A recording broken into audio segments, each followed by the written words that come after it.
కట్టుగా మిగిలాయా కనులు చెదిరే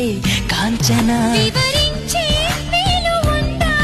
వేధించే వయసు యాతన కలహించే వీలు కోరిందా కసిరే కైపు కామనా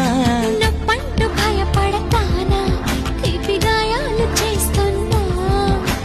నిప్పంటిన సరసన ఆపసోపాల తాపాలు చల్లార్చనా ఎలుకో నాయక రాసిచ్చానా ఇలాగా ఎలకు బాలిక దూసుకొచ్చావే ఇలాగా